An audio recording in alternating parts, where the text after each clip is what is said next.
यदि आप अपग्रेड होना चाहते हो, यदि आप बड़ा बनना चाहते हो, तो हर विषय को गंभीरता से लेना सीखो। बाकी ये उड़ाव जवाब देना बहुत आसान होता है कि गुरुजी आनंद बहुत आ रहा था, पर क्या है कि आपकी ये तात्विक सात्विक चर्चा है ना, मेरे ऊपर ऊपर से जा रही थी। शंका होती है कि इसको भगवान ने दिमाग दिया भी है कि फिर खाली रखा है।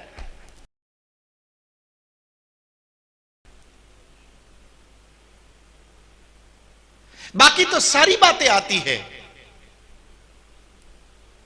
तो फिर मोह की ये कथा क्यों समझ में नहीं आती? तव शिष्येण धीमता अत्र शूरा महेशवासा भीमा अर्जुन समायुधि।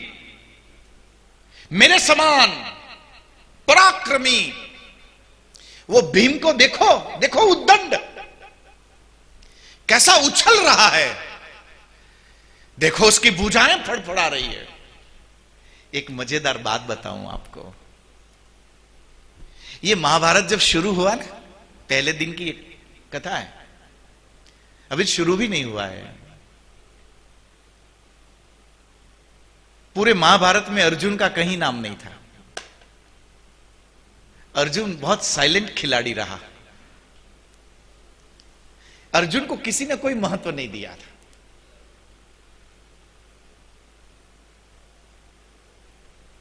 दुर्योधन, महाभारत जिसकी वजह से हुआ, दुर्योधन ने भी अपने समान, अपने साथ लड़ने वाले व्यक्ति के नाम में उसने भी भीम का नाम लिया, अर्जुन का नहीं।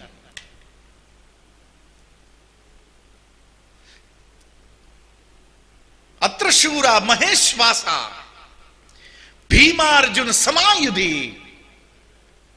भीम क्यों? भीम ही क्यों? तो मुस्कुराइए, बहुत पते की बात लिखी है।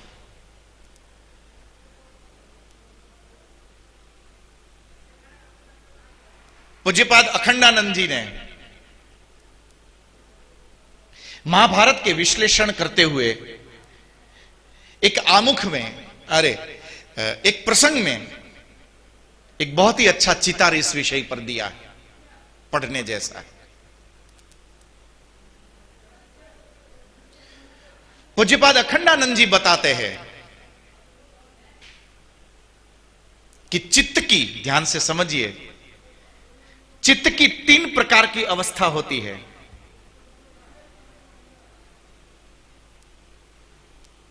सबकी 3 ही प्रकार के चित्त आपको मिलेंगे। मन, आपकी चेतना, एक विचारहीन,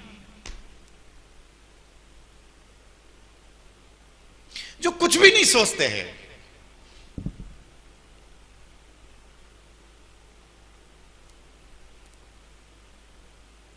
जो पी के निकल गए बस, या तो वो दूसरे गांव पहुंचेंगे या तो दूसरे गांव पहुंचेंगे, नशे में है जो। ऐसे विचारहीन लोग, लड़ने के लिए 2 ही चित्त तैयार हो सकता है, एक विचारहीन और एक निर्विचार। चित्त की उससे ठीक ऑपोजिट अवस्था निर्विचार, वो भी लड़ सकता है। और चित्त की एक तीसरी अवस्था है विचारवान। विचारहीन चित्त, विचारवान चित्त और निर्विचार चित्त, ये 3 अवस्था होती है। विचारहीन लड़ सकता है, निर्विचार भी लड़ सकता है, पर विचारवान कभी नहीं लड़ सकता।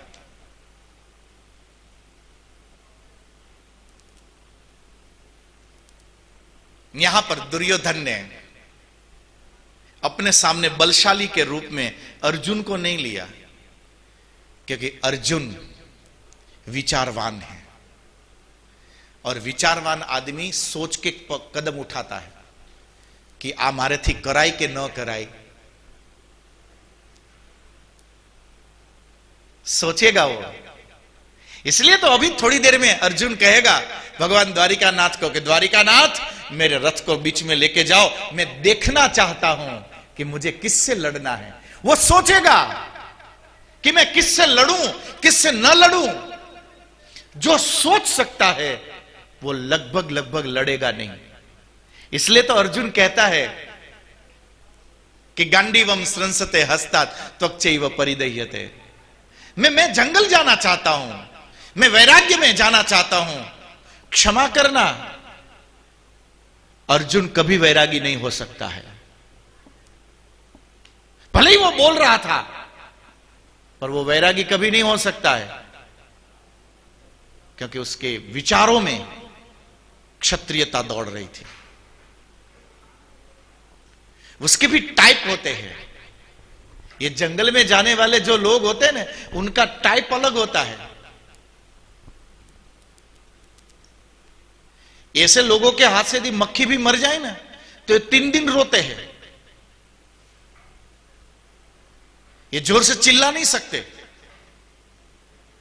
और जो जोर से चिल्ला सकता है वो कभी जंगल नहीं जाता है।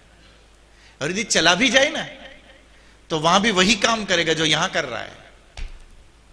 वो वहां से सेट नहीं बैठते हैं वो लोग। रेलवे स्टेशन से नजदीक में जिसका घर हो ना, उसको यदि हिमालय की बहुत 5 स्टार होटल में जाके सुला दो ना, वो रात भर बैठेगा, वो सोएगा नहीं, क्योंकि उसको वो खटपट की आवाज चाहिए, तभी जाके नींद आती है।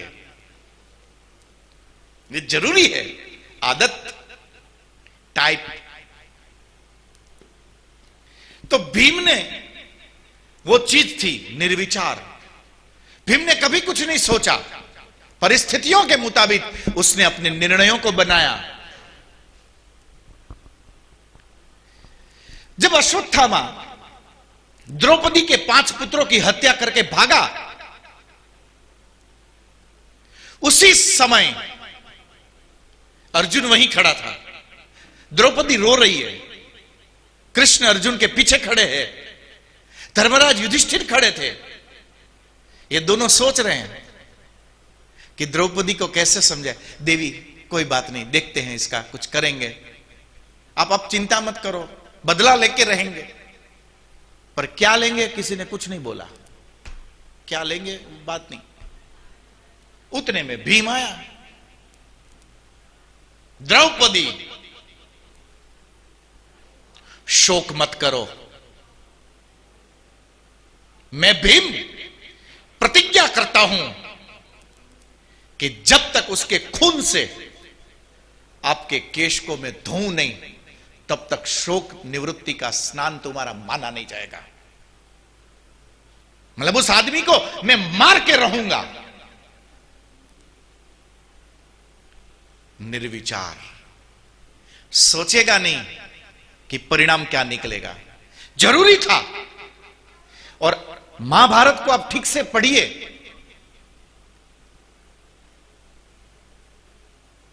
द्रौपदी सबसे ज्यादा ठिठोली और कभी मुश्किल के समय भरोसा, ये दोनों भीम के साथ करती थी। आप पढ़िएगा महाभारत।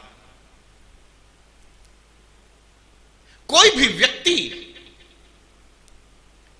ऐसे लोगों पर भरोसा कर सकता है जो विचारहीन हो। बस चढ़ा दो, जैसे आप बच्चों को चढ़ाते हो ना, वो बच्चे जैसे होते हैं। अरे मारो राजा बेटो, जो हमणा अंग्रेजी में कथा संभळावो छे, अने पछी जे चालू पड़े ई बोले नहीं समझे, चढ़ जाते हैं बच्चे। ये विचारहीन लोग चढ़ जाते हैं, बच्चों जैसे होते हैं। एक दूसरी अवस्था है निर्विचार, जैसे द्वारिका नाथ, वो भी युद्ध में कूद सकते हैं। बाकी अर्जुन तो भाग गया था, द्वारिका नाथ ने पकड़ के बेटा बैठ, मारू नाक कपवा उभो थयो, पकड़ के बिठा दिया उसको। एक निर्विचार आदमी युद्ध में उतर सकता है, पर दोनों की लड़ाई लड़ने में बहुत बड़ा अंतर होता है। विचारहीन आदमी इसलिए लड़ता है क्योंकि वो अहंकार में भरा होता है, और निर्विचार आदमी इसलिए लड़ सकता है कि उसको संसार की नाशवंता का अनुभव हो चुका होता है।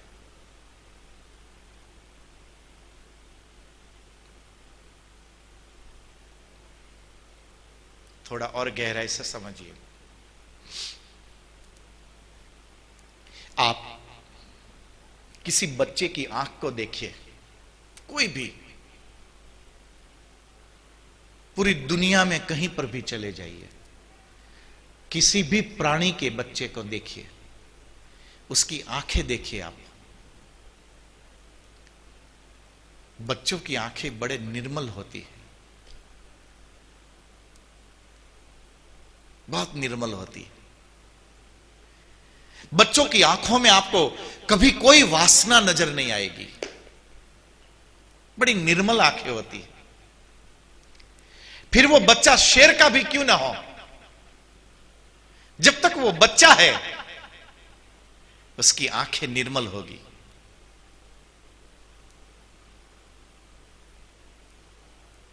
एक संतों को आप देखिए,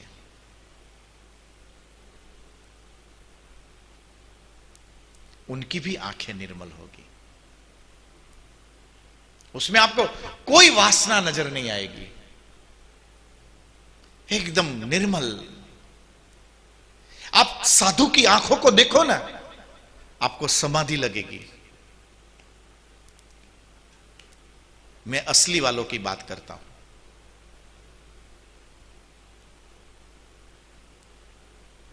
पॉइंट बी नोटेड। उनकी आंखें भी निर्मल होती है, बस दोनों में एक ही अंतर होता है। बच्चे की आंखें भले ही आज निर्मल है, पर अभी अवसर आए नहीं है। अवसर आते ही उसके भीतर विकार फूटेंगे, और जैसे जैसे विकार फूटेंगे वो निर्मलताएं आपको दूर होती नजर आएगी। फिर 8-10 साल के बच्चे को देखो, फिर 12-15 साल के बच्चे को देखो, फिर 20-21 साल के बच्चे को देखो, आपको आंखों में बदलाव नजर आएगा। दूसरों को क्यों देखो, यदि आपके पास अपनी बचपन से लेकर ऐसी कोई चित्र हो तो खुद की आंखें देख लो। पर यदि किसी व्यक्ति को किसी सन्यासी का संग मिल गया, किसी परमहंस का संग मिल जाए, और उससे ये संसार, ये वासनाएं, ये मोह कितना नाशवंत है, जब उसको ये बात ठीक से भली भांति जब उसके दिल में उतर जाए, उसके बाद ये पूरा संसार उसको एक मिट्टी के महल की तरह दिखता है। फिर उसकी आंखें कहीं नहीं लगती है, वो अगम में खो जाती है, और जब वो आंखें अगम में खो जाती है तब फिर से वो निर्मल हो जाती है। ये केवल साधुओं के लिए ही नहीं है, मैंने बहुत परिवारों में बड़े बुजुर्गों को भी देखा है, उनकी आंखें देखो एकदम निर्मल। सब कुछ तो देख लिया, जो पाना चाहते थे कुछ हाथ न लगा, समझ गए कि अब कुछ नहीं है जिंदगी में, सब नाशवंत है, जाने की तैयारी है, अब तो हरि शरणम हरि शरणम। उनकी आंखें निर्मल हो जाती है। दो ही व्यक्ति युद्ध में ठीक से उतर सकता है, पहला जो विचारहीन है और दूसरा जो निर्विचार है। पर ये जो बीच वाला है विचारवान, वो कभी ठीक से युद्ध नहीं कर सकता, क्योंकि वो चालू युद्ध में सोचेगा कि तीर मारूं कि थोड़ी देर रुकूं।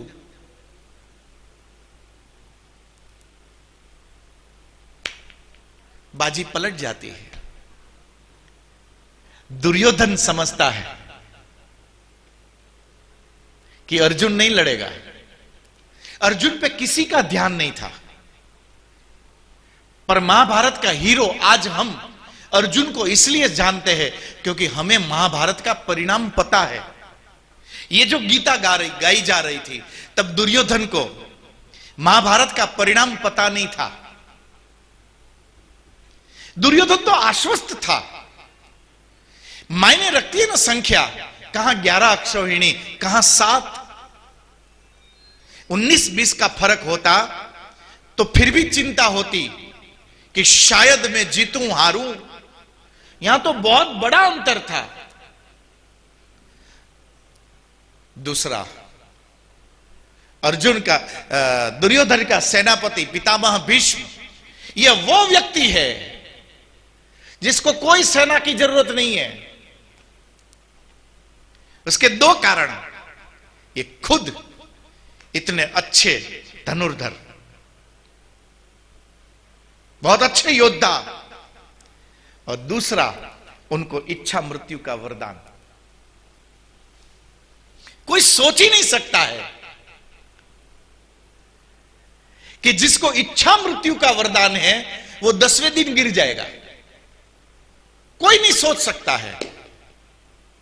दुर्योधन को पता था कि ये तो इच्छा मृत्यु वाला है मेरा सेनापति, उसको तो कोई मार ही नहीं सकता है जब तक वो मौत न मांगे। लड़ने आया है, मौत थोड़ी मांगने आया है। इसलिए जीतूंगा तो मैं ही जीतूंगा। और ये पितामह भीष्म, ये वह योद्धा है जो अकेला किसी देश में चला जाए और वहां की चतुरंगिणी सेना के साथ एक अकेला लड़कर अंबा और अंबालिका को उठाकर सबके सामने से लेकर आए और कोई चू भर न कर सके, ऐसा योद्धा आज उसका सेनापति था।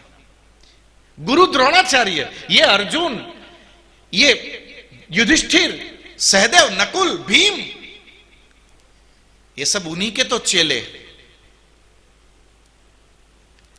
तो गुरु ने 99 विद्याएं सिखाई होगी, एक तो अपने पास रखी होगी।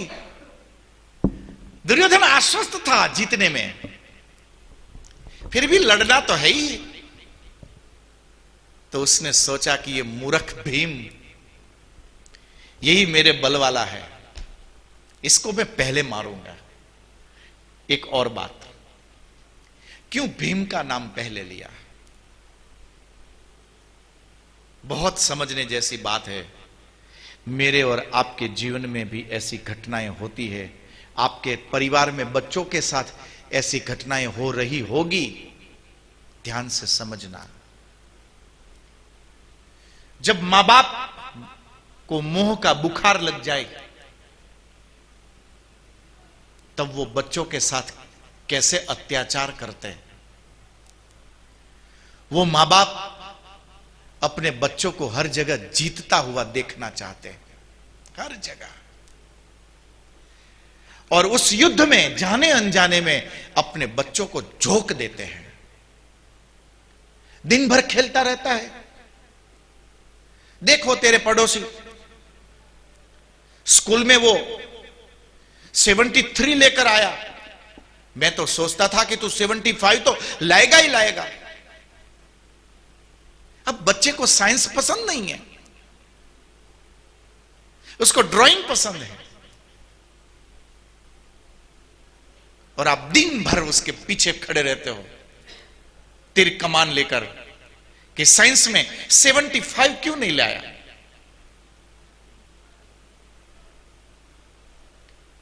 ये बच्चों की हत्या नहीं है?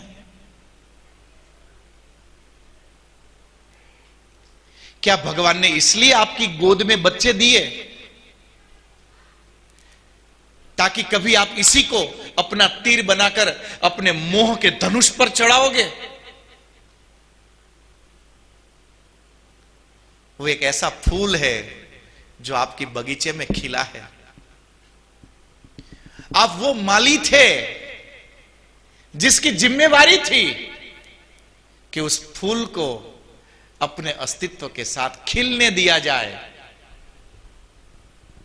पर अपने अहंकार को पूरा करने के लिए आप किस हद तक चले गए। मैं दुर्योधन का पक्ष नहीं ले रहा हूं, पर जैसा दुर्योधन के साथ हुआ, आज इस दुनिया में असंख्य दुर्योधनों के साथ हो रहा है। और करोड़ों धृतराष्ट्र अपने अर्जुन जैसे बच्चों को दुर्योधन बनाने पे तुले हैं। अपनी महत्वाकांक्षाओं को पूरा करने के लिए सोसाइटी में लगना चाहिए कि इनका बेटा अमेरिका पढ़ के आया,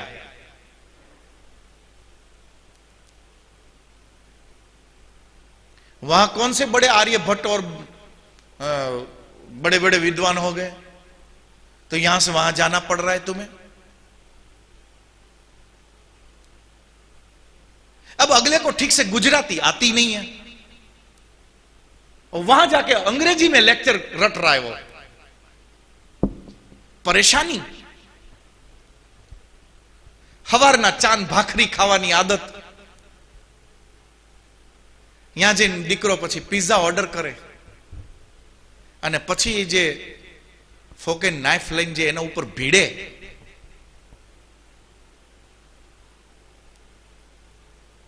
मोहांध माता पिता की ये दुर्वासना अपने बच्चों को महाभारत की आग में धकेलते रहते हैं। वहां से दुर्योधन पैदा होता है। यह है दुर्योधन। दुर्योधन भी वही फूल था जो अपनी आजादी में नाचना चाहता था, किंतु एक अंधे बाप ने उसकी आजादी को छीन लिया, झोंक दिया उस आग में जो उसके लिए नहीं थी।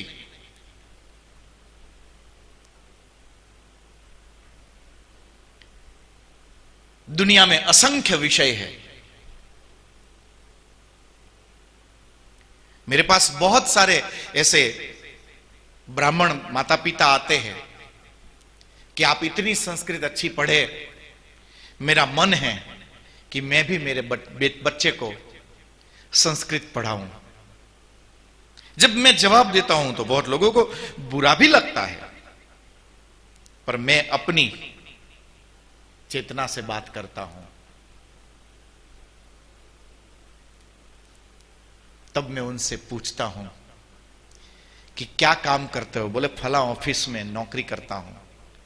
मैं उनको बोलता हूं कि काम करो, 1 महीना तिलक लगाकर धोती पहनकर अपनी ऑफिस जाया करो, महीने भर आना, बाद में बात करेंगे। फिर कभी नहीं आते वो लौट के।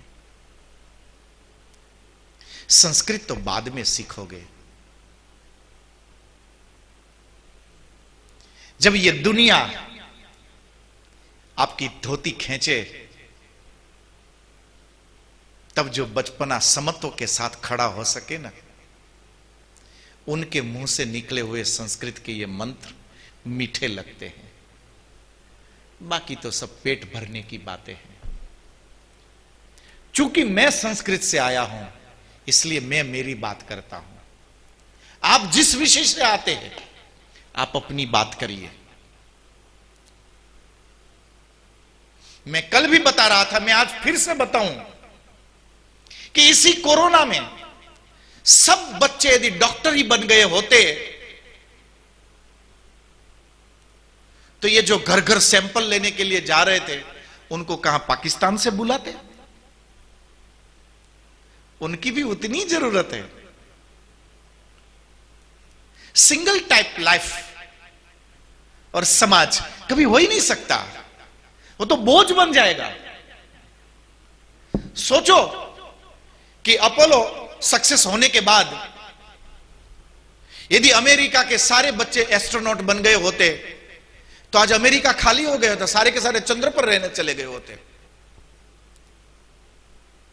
फिर अमेरिका का क्या बचता?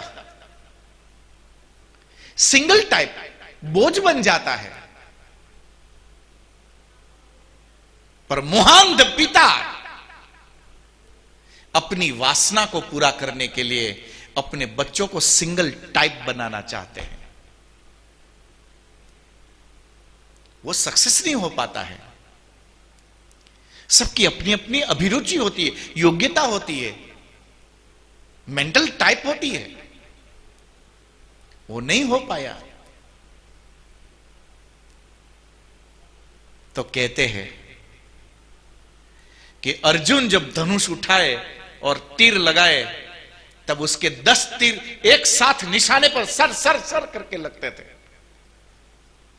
उसके तुरंत बाद दुर्योधन जाए, कभी प्रत्यंचा टूट जाए, कभी तीर उधर लगाए, तीर पहुंचे उधर।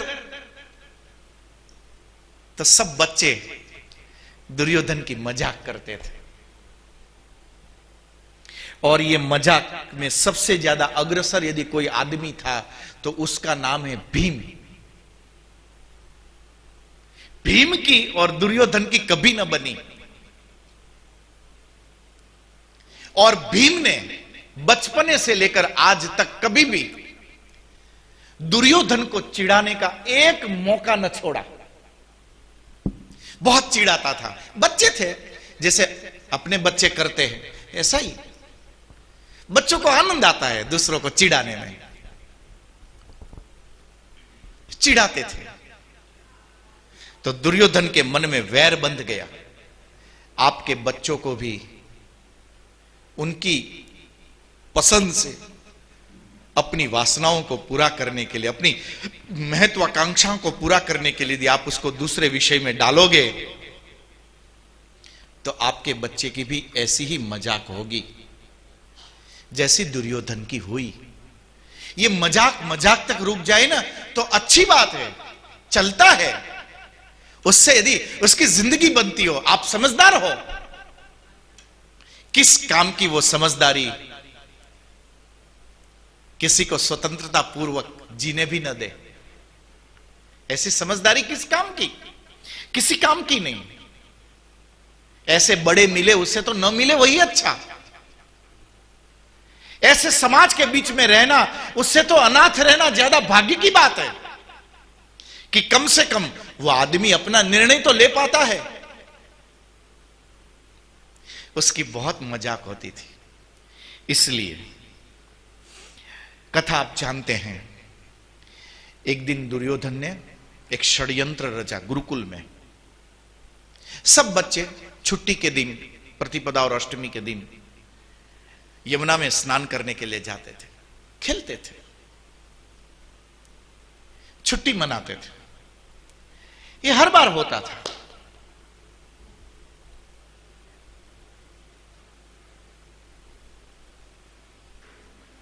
भीम की एक कमजोरी थी, उसको भूख बहुत लगती थी। विचारहीनों को भूख लगती भी ज्यादा है क्योंकि वो ज्यादा ओवर एक्टिवेट होते हैं। भूख बहुत लगती थी। दुर्योधन ने मौका देखा।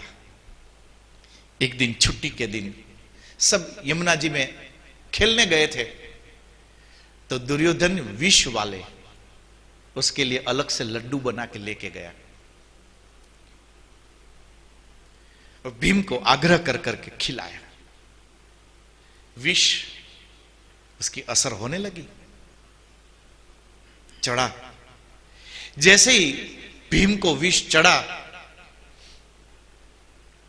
और दुर्योधन ने भीम को चैलेंज की, भीम तेरी ताकत नहीं है मेरे जितनी छलांग लगा के यमुना जी में कूद सक।